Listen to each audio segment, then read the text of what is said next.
মর্টন brand ঘিয়ের রান্না বান্না। আপনাদের রান্নার প্রতিভাকে সবার সামনে পরিবেশন করাই আমাদের প্রচেষ্টা। মর্টন ব্র্যান্ড ঘিয়ের রান্না বান্নার এই প্রয়াসকে অনুপ্রেরণা যোগাতে প্লিজ সাবস্ক্রাইব করুন আমাদের এই চ্যানেলটিকে।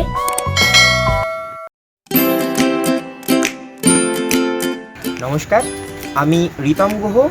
যদিও আমি কলকাতার নিবাসী, কিন্তু বর্তমানে পড়াশোনার সূত্রে আমি রয়েছি তামিলনাড়ুতে। তো আজকে মর্টন ব্র্যান্ড ঘিয়ের রান্নাবান্না শোতে আমি একটা অতীব সুস্বাদু এবং সহজ রান্না নিয়ে চলে এসেছি, যার নাম মোট্টাই কোসে কট্টু।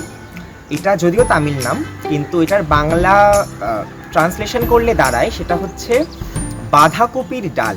এটা আমাদের বাঙালির অতি পরিচিত একটি রান্না। তো আমি একটু তামিল স্টাইলে করব। এটা আমিষ এবং নিরামিষ দু প্রকারেরই হয়ে থাকে, তাই আমি আজকে নিরামিষ প্রসিজিয়ারটা আপনাদের শেখাবো। আর যেহেতু আমি এখানে পড়াশোনার সূত্রে থাকি, আগেই বললাম, তো এখানে আমাকে মেস লাইফ কাটাতে হচ্ছে। তো আজকে একটু মেস লাইফের রান্না দেখাবো। তো একটুখানি হয়তো ভিডিওটা বা রান্নার পদক্ষেপগুলো একটু অন্যরকম হবে, কারণ আমার কাছে সেই রকম অ্যারেঞ্জমেন্টস নেই এখানে। তো তার জন্য আমি আগে থেকে ক্ষমা প্রার্থী। এবং এই যে সমস্তটা ভিডিও প্রসিজার হয়েছে সেটা আমার একার দ্বারা কখনোই সম্ভব না। তো আমার এক বন্ধু, তার নাম সৌভিক, তাকে আমি অসংখ্য ধন্যবাদ জানাই যে সমস্ত ভিডিওগ্রাফির দায়িত্বে সে ছিল।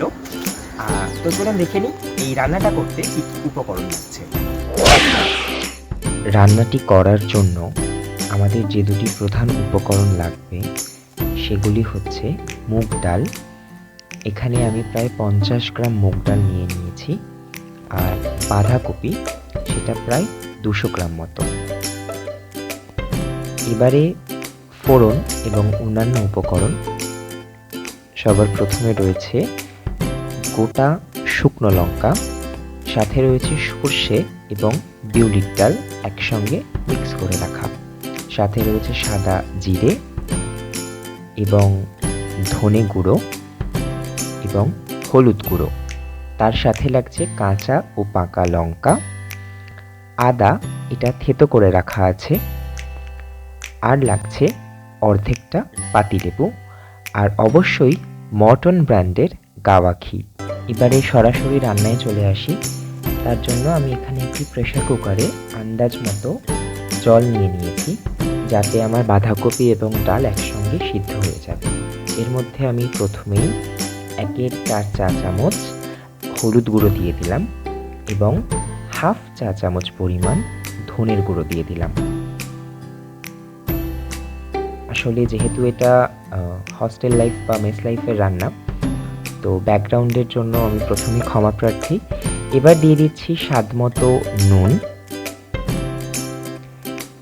এবার আমি বাঁধাকপিটা দেব। এক্ষেত্রে বলে রাখি যে এই বাঁধাকপিটাতে কুচিয়ে আমি প্রথমেই একটু নুন মাখিয়ে রেখেছিলাম। এবারে এই জলটা নিংড়ে আমি শুধুমাত্র বাঁধাকপিটা ওই হলুদ এবং ধনে গুঁড়ো মেশানো জলে দিয়ে দিলাম।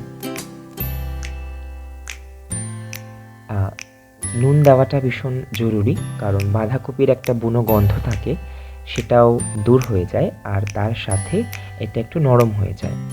এবারে এই যে মুগ ডালটা আমি ভিজিয়ে রেখেছিলাম, সেই মুগ ডালটা প্রায় 50 গ্রাম পরিমাণ, সেটা আমি সম্পূর্ণটা বাঁধাকপির সাথে দিয়ে দিলাম।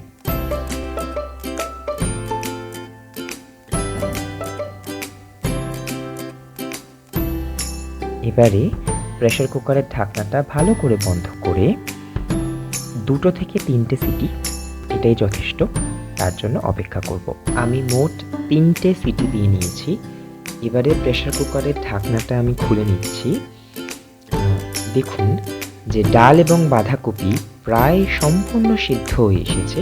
আমি একটু ঘেঁটে দিলাম এবং রান্নার পরবর্তী পদক্ষেপের জন্য এগিয়ে যাচ্ছি। রান্নার পরবর্তী পদক্ষেপ, একটি কড়াই আমি গরম করে নিয়েছি এবং এর মধ্যে আমি দিয়ে দিচ্ছি মর্টন ব্র্যান্ডের গাওয়া ঘি 2 টেবিল চামচ পরিমাণ। এক্ষেত্রে বলে রাখি, আপনারা অবশ্যই মর্টন ব্র্যান্ডের গাওয়া ঘি ব্যবহার করুন, যেটা রান্নায় স্বাদ একটা অন্য মাত্রায় পৌঁছে দেয়। আমি এবার ঘিটাকে গরম করে নেব। ঘি গরম হয়ে গেছে, এবারে সবার প্রথম আমি এর মধ্যে উড়াদ ডাল বা বিউলির ডাল এবং সর্ষে মিশ্রিত যেটা ছিল সেটা দিয়ে দিলাম। এটা প্রায় অর্ধেক চা চামচ মতো। এবারে আমি দিয়ে দিচ্ছি অর্ধেক চা চামচ সাদা গোটা জিরে এবং 2টি শুকনো লঙ্কা। শুকনো লঙ্কা দুটো আমি মাঝখান থেকে ছিঁড়ে দিয়েছি। এবারে ফোড়নটাকে একটু নাড়াচাড়া করে নেব গরম ঘিয়ের মধ্যে। এবারে আমি ফোড়নের মধ্যে 1 টেবিল চামচ পরিমাণ থেতো করা আদা এবং 2টি কাঁচা ও পাকা লঙ্কা কুচিয়ে নিয়েছি সেটা দিয়ে দিলাম। এবারে এটাকে ভালো করে একটু ভাজা ভাজা করে নেব। এর ফলে আদা এবং লঙ্কার যে ফ্লেভার সেটা সম্পূর্ণ ঘিয়ে মিশে যাবে। এটা একটু ভাজা ভাজা করে নেওয়ার পর আমরা যে ডাল এবং বাঁধাকপির মিশ্রণটা সেদ্ধ করে রেখেছিলাম সেটা দেব। এর মাঝে বলি যে এই রান্নাটা খুবই সহজ, খুব চট জলদি একটা রান্না। এটা একটু তামিলনাড়ু স্টাইলের রান্না, কিন্তু একটি জিনিস আমি এখানে ব্যবহার করিনি, সেটা হচ্ছে কারি পাতা। কারি পাতা আমার কাছে ছিল না, তো আমি সেটা ব্যবহার করিনি। তো এবার এই যে ডাল এবং বাঁধাকপি যেটা সিদ্ধ করে রাখা ছিল সেটা আমি সম্পূর্ণটা দিয়ে দিলাম।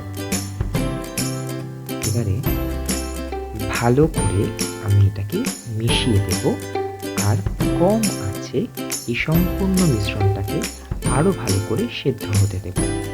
এতে প্রায় মোটামুটি 15 থেকে 20 মিনিট সময় লাগবে। জল প্রায় অর্ধেকটা টেনে এসেছে এবং ডাল এবং বাঁধাকপি আরও খানিকটা সিদ্ধ হয়ে গেছে। এই মুহূর্তে আমি এর মধ্যে অর্ধেকটা পাতিলেবুর রস সেটা দিয়ে দিলাম এবং আরেকটু জলটা টানা অবধি অপেক্ষা করব। আমাদের রান্না কমপ্লিট। এরকম মাখা মাখা অবস্থাতেই এটাকে নামিয়ে ফেলতে হবে এবং অবশ্যই গরম গরম ভাতের সাথে পরিবেশন করুন সুস্বাদু এবং সহজ এই রান্নাটি।